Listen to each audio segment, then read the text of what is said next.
जोहार आमर भाषा थी आज खबर के आपण को स्वागत। प्रधानमंत्री आवास योजना ग्रामीण हिताधिकारी मान को चिन्हट करबार लगी फेर घाए नुआ करी सर्वे करबार के विधानसभा स्टैंडिंग कमिटी सुपारिश करिछे। पंचायत राज आउ पानीय जल विभाग स्टैंडिंग कमिटी कहिछे जे बिजू पक्का घर योजना प्रधानमंत्री आवास योजना ग्रामीण पीएम जन्मन बागिर योजना थिले भी पक्का घर पाइबार वंचित हिताधिकारी मानकर लगी नुआ सर्वे करा जाऊ। सेंता असंपूर्ण आवास कार्य के धारित समय भितर शेष करबार लगी आउ निया हाथी आक्रमण और बढ़ी थीन घर हरइथिबार क्षतिग्रस्त को अंत्योदय गृह योजना थी जल्दी घर देवार के स्टैंडिंग कमिटी सुपारिश करिछन। मुख्यमंत्री मोहन चरण माझी चड़क मारबार लोकर मृत्यु घटना थी गहिर दुख प्रकाश करबार सहित फी मृतकंकर परिवार पिछा 4 लाख टंका सहायता घोषणा करिछन। इतार सहित आहत मानकर चिकित्सा खर्च राज्य सरकार बहन करबे बोली मुख्यमंत्री कहिछन। चड़क मारबार गला काल 6टा जिल्लार 8 जनकर मृत्यु होइतबार बेले 8 जन गुरुतर आहत होइछन। सबु मृतक चाषीआन बोली जना पड़ीछे। चड़क मारिकारी गला रविवार दिन 7 जन और शनिवार दिन 12 जनकर जीवन जाइथिला। झारसुगुड़ा जिल्लार इब नदी उपरे नुआ पुल बनावार प्रस्ताव के केंद्र सड़क परिवहन और राजपथ मंत्रालय अनुमोदन करबार सहित इथिर लगी 55 कोटी 43 लाख टंका मंजूर करिछन। ई प्रकल्प लगी राजस्व और विपर्यय परिचालना मंत्री सुरेश पुजारी आगुरु चिठी लिखिथिले। पुल बनावार काम जेते जल्दी हेबा मूल करबार के राजस्व मंत्री श्री पुजारी राजपथ अधिकारी मानकु कहिछन। राज्य खूब जल्दी 16,000 शिक्षकों को नियुक्ति दिया बोली विद्यालय और गणशिक्षा मंत्री नित्यानंद गंड कहिछन। इटा हेले शिक्षक पदवी लगी रहितवार असंतोष दूर हेबा। सेंता अनुसूचित जाति और जनजाति उन्नयन विभाग भिन्न भिन्न विद्यालय खाली थिबार 2400 शिक्षक पद भी पूरण हेबा। इथिर लगी नियुक्ति प्रक्रिया मूल होइजे बोली मंत्री श्री गंड कहिछन। राज्य अनुसूचित जाति और अनुसूचित जनजाति उन्नयन विभाग तरफु परिचालित 1600टा प्राथमिक स्कूल नुआ हॉस्टेल तैयार करा जिबा। फी हॉस्टेल बनावार थी 2 कोटी टंका खर्च हेबा। पहला खेपे 301टा हॉस्टेल के उन्नत करवार लगी कार्यादेश दिया जाइछे। चलती आर्थिक बछरे नुआ 500टा प्राथमिक स्कूल हॉस्टेल तैयार करा जिबा बोली विभागीय मंत्री नित्यानंद गंड कहिछन। राज्य 13 प्रकार विशेष करी अनुसूचित जनजाति समुदायर लोक माने राज्यर 1679टा गान रहुछन। ई गाँ मान को मुख्यमंत्री जनजाति जीविका मिशन और प्रधानमंत्री जनजाति न्याय महा अभियान थी सामिल करा जिबा बोली से कहिछन। राज्य सरकार 18 जन भारतीय प्रशासनिक सेवा आईएएस अधिकारी अदल बदल करिछन। साधारण प्रशासन विभाग विज्ञप्ति अनुसार वरिष्ठ आईएएस अधिकारी सत्यव्रत साहू को गृह विभाग अतिरिक्त मुख्य शासन सचिव एसीएस दायित्व दिया जाइछे। इतार सहित परिवेश और जलवायु परिवर्तन विभाग अतिरिक्त दायित्व थी से रहे। इस्पात विभाग अतिरिक्त मुख्य शासन सचिव देवरंजन कुमार सिंह को राजस्व और विपर्यय परिचालना विभाग एसीएस पद्धति अवस्थापित करा जाइछे। से स्वतंत्र रिलीफ कमिशनर और ओसडमा एमडी दायित्व थी भी रहे। सचिन रामचंद्र यादव को उत्तरांचल, रूपारोशन साहू को दक्षिणांचल और परमेश्वरन को केन्द्रांचल डिविजन राजस्व कमिशनर भाव नियुक्ति दिया जाइछे। पश्चिम बंग बालेश्वर और मयूरभंज जिला नथिबार अंतरराज्य गेट देकरी ओडिशा के दिन के पाखापाखी 40 गाड़ी आलू आसीथिबार जना पड़िसे। गला पर दिन पश्चिम बंग सरकार अलगा राज्य के आलू पठाबार लगी अनुमति देइथिले। आलू आसबार उतरु होलसेल गुदाम न आलू केजी को 21 नु 25 टंका रहिছে। आस्थानु आलूर दाम कम्बा बोली कहा जाउछे। राज्य एतकर युक्त 3 और बीटेक छात्र छात्री माने दक्षता विकास तालीम पाई पारबे। उच्च शिक्षा विभाग सहयोग थी दक्षता विकास और वैषयिक शिक्षा विभाग ई कार्यक्रम परिचालना करबे। हेतिर लगी दक्षता विकास और वैषयिक विभाग और कोर्सेरार सहभागिता थी शिल्प दक्षता विकास और वैषयिक शिक्षा मंत्री संपत चंद्र स्वाई डिजिटल स्किलिंग शुभारंभ करिछन।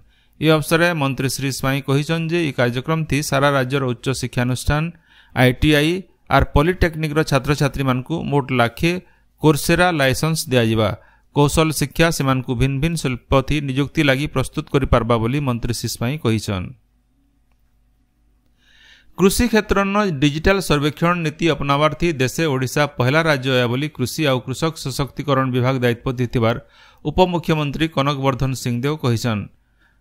भुवनेश्वर OU18 रिसर्च प्लॉट थी ଇ ଚାଷ ଆପ୍ ଆର୍ ପୋର୍ଟାଲର ଶୁଭାରମ୍ଭ କରି ମୁଖ୍ୟମନ୍ତ୍ରୀ ଶ୍ରୀ ସିଂଦେଓ କହିଛନ୍ତି ଯେ ସାରା ରାଜ୍ୟରେ ଡିଜିଟାଲ ଫସଲ ସର୍ବେକ୍ଷଣ ସମୃଦ୍ଧ କୃଷକ ନୀତିକେ ତହକ ଦେବାର ସାଙ୍ଗେ ଦୁର୍ଗମ ଆର୍ ଅପହଞ୍ଚ ଇଲାକାଥି ହେଉଥିବାର ଫସଲର ସଠିକ୍ ତଥ୍ୟ ଦେବା। ସେ ତଥ୍ୟ ଆବା ସମିୟାଥି କୃଷି କ୍ଷେତ୍ରନୁ ବର୍କସ ନୀତି ତିଆରବାରଥି ସାହାଯ୍ୟ କରବା ଆର୍ ତାର ସାଙ୍ଗେ ରାଜ୍ୟରେ ପ୍ରଯୁକ୍ତି ଭିତ୍ତିକ କୃଷି ସେବାକେ ତ୍ୱରାନ୍ୱିତ କରବା। ଇ ଚାଷ ଆପ୍ ପୋର୍ଟାଲ ଜରିଏ ପାଖାପାଖି 48 ଲାখ ଚାଷୀ ଉପକୃତ ହେବେ ବୋଲି ଶ୍ରୀ ସିଂଦେଓ କହିଛନ୍। ଇନୁ ଜଣେଇ ଦିଆଯାଇପାରେ ଯେ 2023 ମସିହାଥି ରାଜ୍ୟର ଦେବଗଡ଼, ନୂଆପଡ଼ା, ନୟାଗଡ଼ ଆର୍ ଭଦ୍ରକ ଜିଲ୍ଲାନ ପାଇଲଟ ପ୍ରୋଜେକ୍ଟ ହିସାବରେ ଡିଜିଟାଲ ସର୍ବେକ୍ଷଣ କରାଯାଇଥିଲା। राज्य कांग्रेस स्टीयरिंग कमिटीर पहला बैठक आज हेबा बोली दल तरफु कहुଯାଇଛି। सूचना अनुसार दलर राज्य प्रभारी अजय कुमार नेतृत्व 14 जनिया स्टीयरिंग कमिटी गढ़ा जाइथिबार बेले दलर आघर सबु राज्य सभापति आउ विधायक मानकु स्वतंत्र अतिथि भावे इ बैठक के डका जाइछि। कटकर आघर विधायक मोहम्मद मुकिम को स्टीयरिंग कमिटी बैठक संयोजक भार दिया जाइछि। झारसुगुड़ा शहर पंचपड़ार झंडे 42 वर्षीय महिला रश्मि प्रभा पटेल ब्रेन डेड होइथिबार बेले तांकर शरीर 3टा अंग हृदयंत्र फुसफुस और ब्रुकक दान होइछे। झारसुगुड़ा श्मशान गलाकाल एसपी स्मिथ परमार उपस्थिति थी राष्ट्रीय मर्यादा संगे रश्मि प्रभांकर शवदाह करा जायथिला। बौद्ध जिल्लापाल सुब्रत कुमार पंडा बौद्धन 300 शय्यार डाक्तरखाना कुठा तैयार कामर समीक्षा करिछन। जिल्लापाल तैयार होइतबार कुठा बुली देखबार संगे जल्दी काम सारबार के निर्देश देइछन। इतार संगे जिल्लापाल डाक्तरखानार डायलिसिस केन्द्र बुली देखिकरी रोगी मानकु सेमानकर सुविधा असुविधा बाबदे पचरैथिले। राज्यसभा उपनिर्वाचन लगे बीजेपी प्रार्थी ममता महांत नामांकन पत्र दाखल करिछन। विधानसभा रिटर्निंग ऑफिसर अवनीकांत पट्टनायक श्रीमती महांत नामांकन पत्र दाखल कला समियाथी मुख्यमंत्री मोहन चरण माझी, बीजेपी राज्य सभापति मनमोहन सामल, राज्य प्रभारी विजयपाल सिंह तोमार, सांसद नवचरण माझी और अनिता शुभदर्शिनी, राज्य मंत्रिमंडल सदस्य और विधायक माने उपस्थित थिले। बरगढ़ जिला पदमपुर पासर डंगाघाट ठाने अंग नदी थी बुड़ी जाइकरी झनकर जीवन जाइसे। नयत के गाधी जाइतिला बेले जोर पान थी से उहले जाइतिले। पदमपुर पुलिस तरफु मृतदेह उद्धार करा जाइकरी परिवार लोक को दिया जाइसे। आवर्जना परिचालना व्यवस्था थी फेल मारिथिबार नु राज्य प्रदूषण नियंत्रण बोर्ड तरफु गोशाला ठाने थिबार ओमफेड कर्तृपक्षंकु कैफत मगा जाइसे। बोर्डर गोटे प्रतिनिधि दल प्लांट परिदर्शन के जाइथिला बेले आवर्जना परिचालना ठीक भावे काम नै करथुवार देखिकरी शोकज नोटिस देइछन। 21 दिन भितर जवाब नै देला कार्यानुष्ठान निया जिबा बोली कहा जाइसे। बरगढ़ बिजू पट्टनायक टाउन हॉल ठाने अग्रगामी युवक संघ तरफु गंगाधर मेहरकर जयंती उदय राज्य स्तरीय काव्यांजलि हो जाइसे। इ कार्यक्रम थी कवि लिखिथिबार कविता मानकु भिन्न भिन्न शैली थी कलाकार माने परिवेशन करथिले। बलांगीर जिला देवगां सेक्शन सालेपाली पंचायत इलाकार गाँ मान के हाथी आतंक देखबार के मिली। कुलियाबाहाल जरासिंघा बड़ डुंगरीपाली गाँव पटे हाथी धान चाष संगे बार बेउसा नुकसान करुछे। जंगल विभाग तरफु हाथी के घोड़ाबार लगी दाबी करा जाइछे। स्मार्ट मीटर बदला आगो दिया जाउथबार मीटर लगाबार के बरगढ़ जिला विद्युत उपभोक्ता संघ तरफु दाबी करा जाइछे। संघर गोटे प्रतिनिधि दल मुख्य जंत्री को भेटिकरी इ बाबदनो दाबीपत्र प्रदान करिछन। अनुसूचित जाति और जनजाति वर्गर संरक्षण के नेकरी सुप्रीम कोर्ट देथिबार रायर प्रतिवाद थी दिया जाइथिबार भारत बंद डाकरार प्रभाव थी पश्चिम ओडिशार सबु जिल्लानो बंद पालन सफल होइछे बोली एससी एसटी मिलित क्रियानुष्ठान कमिटी तरफु सूचना दिया जाइछे। गलाकाल बंद डाकरार प्रभाव थी बरगढ़, बलांगीर, झारसुगुड़ा, संबलपुर, सोनपुर, बौद्ध, कलाहांडी, नुआपड़ा, सुंदरगढ़ और देवगढ़ जिल्लानो दुकान बाजार बंद रहबार संगे सरकारी बेसरकारी office, school, college, bank, post office और गाड़ी मोटर चलाचल बंद रहितिला।